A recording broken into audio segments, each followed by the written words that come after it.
पुणे जिल्हा परिषद पुणे आयोजित ऑनलाईन शिक्षण वर्गात आपणा सर्वांचं सहर्ष स्वागत. बालमित्रांनो, आज आपण पाहणार आहोत इयत्ता 4थी विषय परिसर अभ्यास भाग 1 घटक क्रमांक 20 माझी जबाबदारी आणि संवेदनशीलता स्वाध्याय प्रश्नांसह. या घटकावरील अध्ययन निष्पत्ती याप्रमाणे. आणि हा माझा परिचय. बालमित्रांनो, आज आपण इयत्ता 4थी मधील विषय परिसर अभ्यास भाग 1 मधील घटक क्रमांक 20 माझी जबाबदारी आणि संवेदनशीलता हा संपूर्ण पाठ आणि त्यावर आधारित स्वाध्याय प्रश्न आज आपण पाहणार आहोत. दीपिकाचा वाढदिवस होता.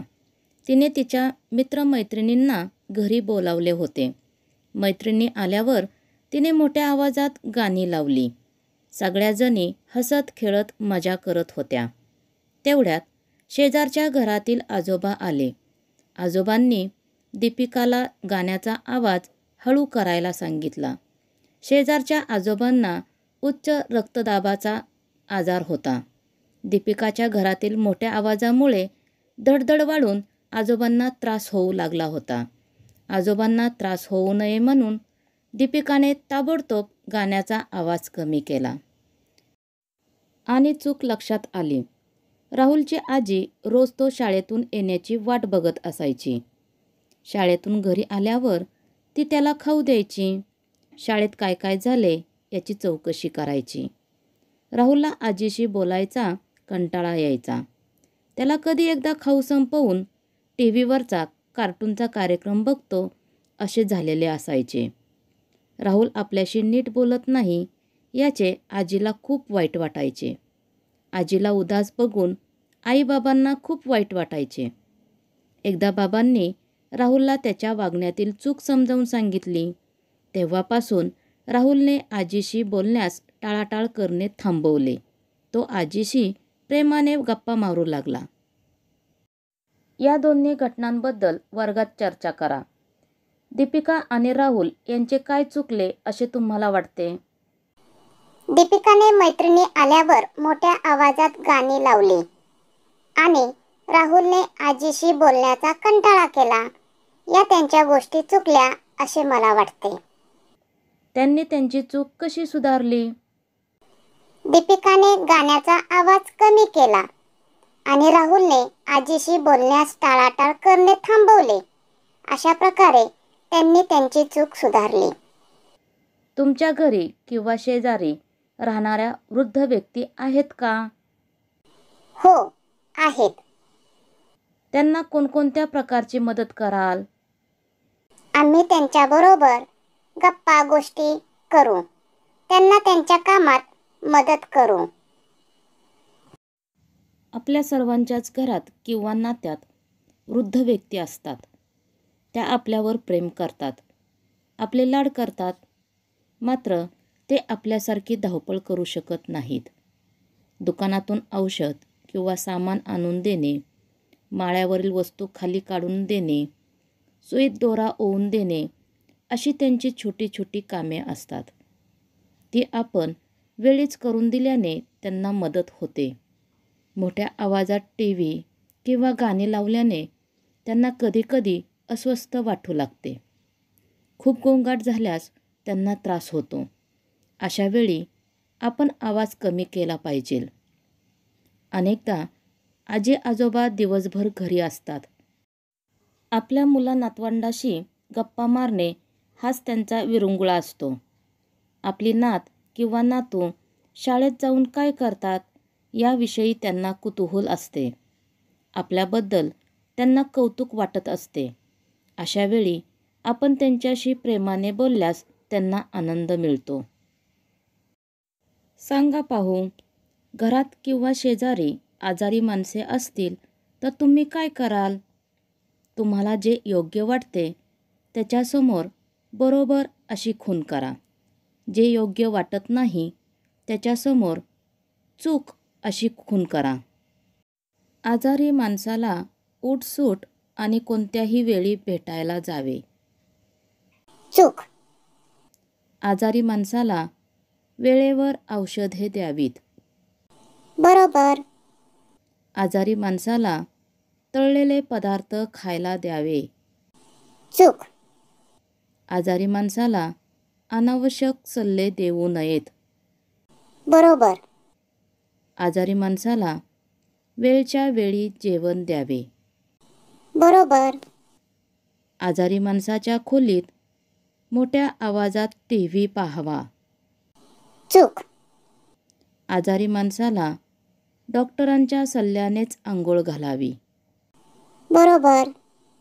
बरे वाटू लागले की डॉक्टरांना न विचारता औषध घेणे लगेच बंद करून टाकावे. चूक. आजारी माणूस लवकर बरा व्हावा असे आपल्या सर्वांनाच वाटत असते. त्यासाठी डॉक्टरांच्या सल्ल्यानुसार त्याची योग्य ती काळजी घ्यावी. छोट्या मोठ्या दुखापतींवर प्रथमोपचार करून आजारी माणसाला दवाखान्यात किंवा प्राथमिक आरोग्य केंद्रात घेऊन जावे. गंडेदोरे, ताईत, अंगारे दुपारे किंवा तांत्रिक मांत्रिक यांचा अवलंब करू नये. डॉक्टरांकडून वेळीच उपचार करून घ्यावेत. विशेष गरजा असलेल्या व्यक्तींविषयीची माझी जबाबदारी. जन्मतः आजारपण किंवा अपघातामुळे आपल्यापैकी काही व्यक्तींना शारीरिक अपंगत्व येते. सार्वजनिक ठिकाणी वावरताना त्यांना अनेक अडचणी आणि गैरसोयींवर मात करावी लागते. त्यामुळे त्यांना विशेष सेवासुविधा आणि मदतीची गरज असते. विद्यार्थी मित्रांनो, माहीत आहे का तुम्हाला? आपल्या देशातील पोलिओ हा आजार हद्दपार करण्यात आपल्याला यश मिळालेले आहे. जागतिक आरोग्य संघटनेने आपल्या देशाची यासाठी प्रशंसा केली आहे. पोलिओ निर्मूलनाची मोहीम गेली अनेक वर्ष सातत्याने राबवल्याने आपल्या देशाला पोलिओवर मात करता आली. दो बूंद जिंदगी के हे वाक्य कशाच्या संदर्भात आहे याची माहिती घ्या. परदेशातील काही इस्पितळात आता आजारी माणसाच्या सेवा शुश्रूषेसाठी रोबोंचा वापर केला जातो. रोबोंकडून काम करून घेताना मजा येईल का? की माणूस अवतीभोवती नसेल तर कंटाळा येईल? याविषयी वर्गात चर्चा करा. विद्यार्थी मित्रांनो, हे करून पहा. वर्गातील सगळ्या मुलामुलींची 2 गटात विभागणी करा. अ गटातील मुलामुलींच्या डोळ्यावर पट्टी बांधा. ब गटातील मुलामुलींच्या डोळ्यावर पट्टी बांधू नका. दोन्ही गटातील एक मुलामुलीला एकत्र करून जोड्या करा. प्रत्येक जोडी वर्गापासून शाळेच्या मुख्य दरवाजापर्यंत जाईल.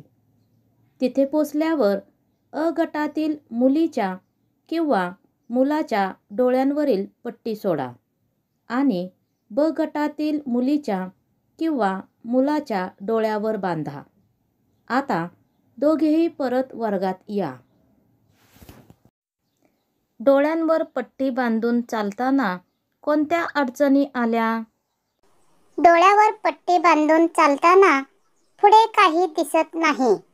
कोणत्या दिशेला चालावे ते समजत नाही. डोळ्यावर पट्टी असताना तुम्ही नेहमीच्या वेगाने चालू शकलात का? डोळ्यावर पट्टी असताना आम्ही नेहमीच्या वेगाने चालू शकलो नाही.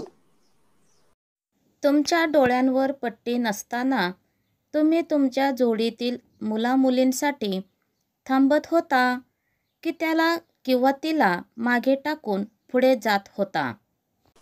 आम्ही त्यांना मागे टाकून पुढे गेलो.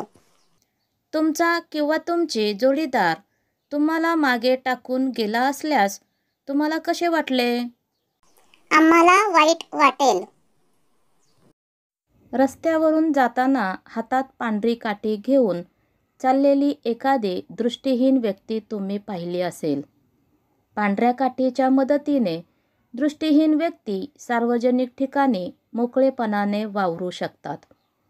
काही इमारतींमधील उद्वाहकापाशी म्हणजेच लिफ्टपाशी मजल्यांचे क्रमांक ब्रेल लिपीमध्ये लिहिलेले असतात. त्यामुळे कोणाच्याही मदतीशिवाय अशा इमारतींमध्ये त्या व्यक्ती हव्या त्या मजल्यावर जाऊ शकतात. मतदान यंत्रावर ब्रेल लिपीच्या सोयीमुळे दृष्टिहीन व्यक्तीही इतरांप्रमाणे गुप्त मतदान करू शकतात. शाळा महाविद्यालयांमध्ये तसेच काही इमारतींमध्ये तुम्ही पायऱ्यांशेजारी उताराचा पट्टा बांधलेला पाहिला असेल. या उताराच्या पट्ट्याला रॅम्प असे म्हणतात. रॅम्पमुळे चाकाची खुर्ची वापरणाऱ्या व्यक्तींना इमारतीच्या आत येणे शक्य होते. चाकाची खुर्ची वापरणाऱ्यांसाठी विशेष प्रकारच्या शौचालयाची सुविधाही काही इमारतींमध्ये असते. विशेष गरजा असलेल्या व्यक्तींना आपले दैनंदिन व्यवहार सुरळीत पार पाडता यावेत यासाठी या सुविधा असतात. मात्र या सुविधा सर्व ठिकाणी उपलब्ध असतातच असे नाही. सार्वजनिक ठिकाणी सुविधा असोत किंवा नसोत, विशेष गरजा असलेल्या व्यक्तींशी आपण प्रेमाने वागले पाहिजे. दृष्टिहीन व्यक्ती स्पर्शाच्या लिपीचा वापर करून लिहू वाचू शकतात. या लिपीला ब्रेल लिपी असे म्हणतात. या लिपीत प्रत्येक अक्षरासाठी काही टिंब ठरलेली आहेत. कागदावर दाब देऊन ठराविक टिंबांना उठाव दिला जातो. कागदावरील या उठावदार टिंबांना स्पर्श करून दृष्टिहीन व्यक्ती लिहिलेला मजकूर वाचू शकतात. आपल्या भाषेत मिळणारी सगळीच पुस्तके काही ब्रेलमध्ये मिळत नाहीत.